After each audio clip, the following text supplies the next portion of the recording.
Hello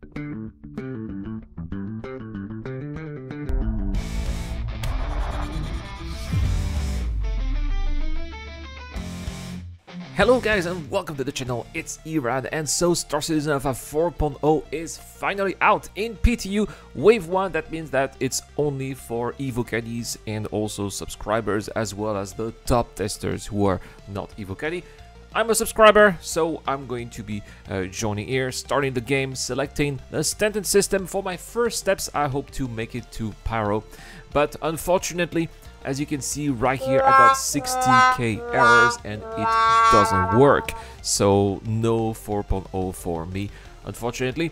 Gonna have to wait. Probably the servers are full, or there are issues that CRG are going to have to resolve. They are going to be resolved, and we are going to have videos of the first steps in 4.0, so make sure to subscribe to the channel to be notified when this video is coming up. In the meantime, we had a very interesting Star Citizen live episode with questions about Star Engine. I'm extremely interested about this particular topic here, so we're going to check it out right now. So, in this episode of Star Citizen Live, we have developers Ali Brown, who is Director of Graphics and Effects in Star Citizen, Will Haynes, Senior Engine Programmer in the Planet Team Tech, also known as Water Guy, and Sebastian Schroeder, who is developer in the Planet Content team, as well as Graham Phillipson, Director of Audio. They've answered 34 questions. The first one here is, will Genesis allow us to create more alien-looking biomes with worlds looking like Earth as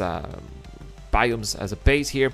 And here they say that they're making some really nice progress indeed, and they are making progress in making Earth-like worlds. That is their primary target. The devs are also looking forward to making something more familiar with Earth, but they also have a nice base for making alien worlds too. The developer tried to do that in the past to make more alien-looking worlds. For example, Hurston was supposed to have blue trees, but it didn't feel right, so that's not how it ended up looking, but they will try eventually further down the line.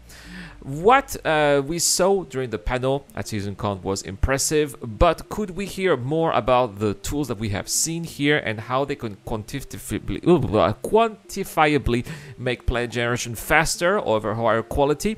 Well, in terms of speed and iteration and quality, the developers are happy with what they have, but it's also hard for them to measure how quick it's going to take to finish a planet. They can make a planet in a day, but it will require more content from narrative, lore, and make sure that everything has a meaning. Otherwise, it's just a procedurally generated planet that's rather meaningless. Outside of thunderstorms, what other weather conditions or systems are they looking forward to implementing? Well, sandstorms, snow, and acid rains are conditions the developers are excited about. Technically speaking, it shouldn't be too hard to create sandstorms in the game, but it's up to the creative directors to decide which one gets priority. Are there plans on the roadmap to improve the cloud layer from the orbit? Yes, they do have plans to make tools that will improve that, especially if they can have less issues when it comes to resource, and they hope to optimize the clouds and iterate them to create the best systems in the best way possible. Will Star Audio and the new Doppler effects make us hear sonic booms in atmosphere? It's in the development plan right now, but it's also not something that's too difficult to do. The Doppler effect is hard though, but sonic booms are not. Also, will ships like the Inferno be able to have a delayed brrr like the A10 Warthog? Yes, the brrr sound will be delayed in the game.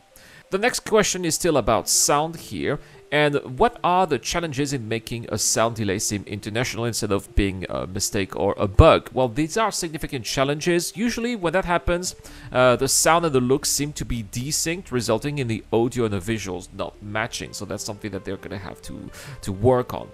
Would Genesis produce any actually large settlements on the scale of small towns and cities? Well, Genesis can create cities as large as they want them to be, but they're not going to have hundreds of cities. This would not just be so interesting. These would have to be adjusted with the algorithm. Towns are possible, ranging from small settlements to medium-sized towns. Larger cities, however, need to be handcrafted for narrative purposes. Is all the tech in research and development right now, or was the tech that we saw at SeasonCon still in planning here? So the developers used what they call a vertical slice to show a bit of everything to make us realize what's possible to implement in the game. Yes, they could ship what they have shown right now, but it's not optimized and would result in terrible performance. They will not release anything at once. They will take chunks of them and release them bit by bit. Some of that tech is already in 4.0, like tree distribution in terms of what's ready. Swamps are in the gray box, while jungles are in white box at this stage. With the sheer density of forest and similar biomes in Genesis, how might this interact with gameplay like ship landing or driving vehicles around? So for SeasonCon, they make biomes look as dense as possible. It would be possible to create paths or clearings, but the goal is to make that happen naturally. Would that include roads? Well, it's something the developers want to do. When the river tech was created, they also created that with roads in mind. It takes some time and investment to create them. It requires more assets to be done. It's just not something that they are doing at this time. On the planet side, there's a huge difference between a road and a river. A road obviously doesn't look the same as a river, but it's also how the environment is layered around the road that's not the same. Also, some areas should have roads while some should not. What would be the difference between a small road and a motorway? Should the environment be curved around the road, or should the road be placed around it? Back in the days, there was only Hurston and Lorville, so there was no reason for roads, but now, as there are going to be more places around the verse, yes, roads are going to become a necessity. If it stops raining, will the puddles on the ground remain for a while or dry out immediately? The tech will keep track of water on the ground and the evaporation. The ground will stay wet for a period of time after the rain falls. If we die, do we float? Well, we'll say that it's possible to figure this out right now in the game. Will we ever see lakes, ponds, waterfalls, cliffs, and deep ravines? Well, lakes are obviously already there. There's 15 of them on Microtech and 18 of them on Hurston. Waterfalls is not something that's been tasked. Cliffs were not possible in the past, but now they are possible to be rendered, and they are improving cliffs in the game at this point. Is this technology for sound a replacement for the audio engines, or a simple extension of the system that we already have now? So we were confirmed that it was indeed designed as a replacement. Audio systems are continuously improving in Star Audio, and the devs are hoping to reduce the sense of weirdness in the game when it comes to audio. What about audio ray tracing then? It's something the developers would like to revisit. Ray tracing would help with dampering, for example. Are there any plans to incorporate ancient ruins or ancient alien bunkers in the dynamic planetary system? Well, it would be cool, but it's something the developers are talking about right now. Seeds have been planted, they say, but it's something that the developers would not like to spoil at this point.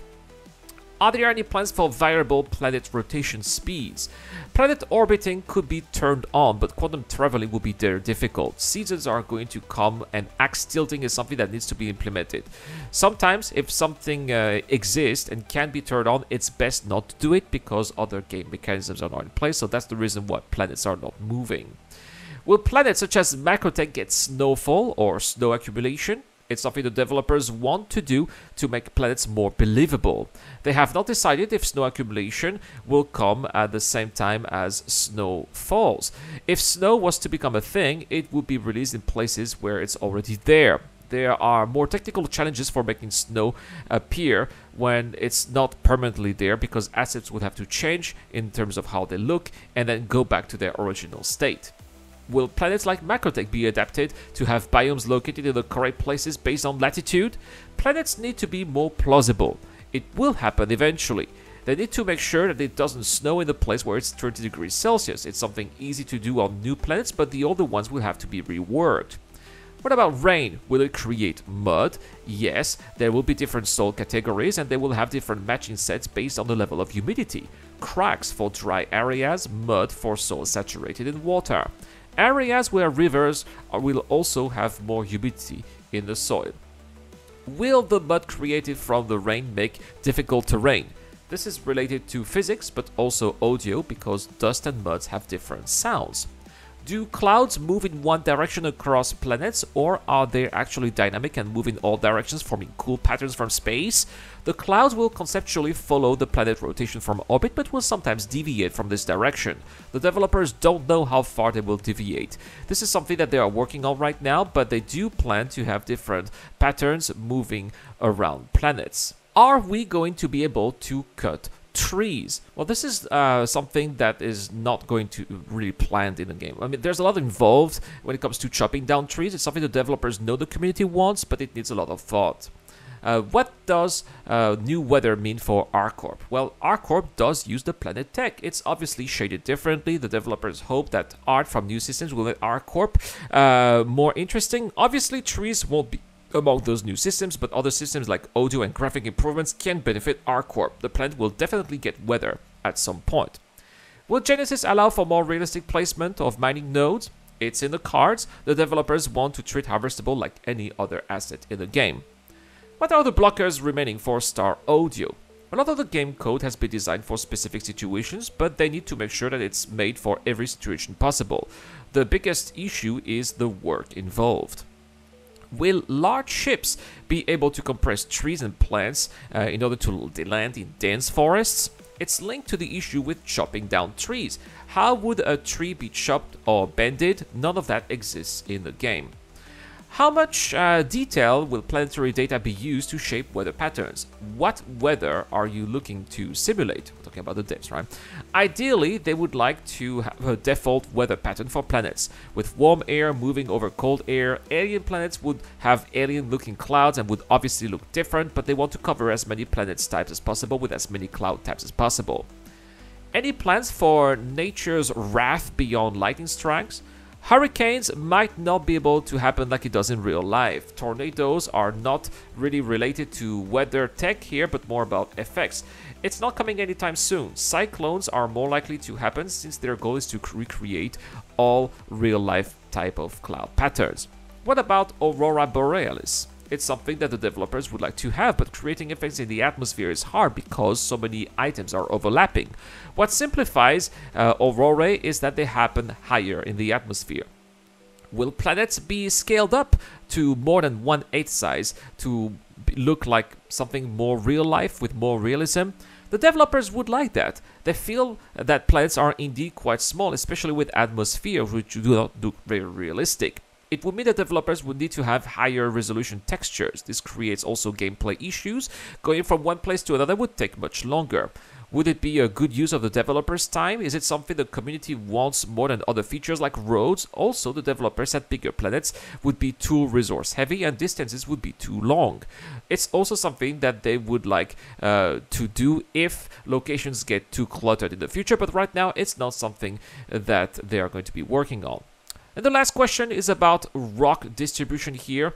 Now that vegetation can be denser, they could also change the rock distribution and make it less even. The developers hope that in the future will be easier to have clear paths when driving ground vehicles rather than slaloming rocks all the time. So there we have it, guys. Really interesting answers here from CIG. I'm really looking forward to seeing more episodes like that where they're telling us a bit more about what's going on with the tech, what's going to be possible, and what they're doing with it. What are the most interesting parts that you remember here that you got from this Star Citizen Live? Also, please let me know in the comment section down below. I would not be able to make all of that content without my Patreon members, including Dr. Frobin, Shadow Rise, Ducky to Ducker, and Zero Crusher. I have been Irad. Thank you so much for watching. I'll see you guys in the next one.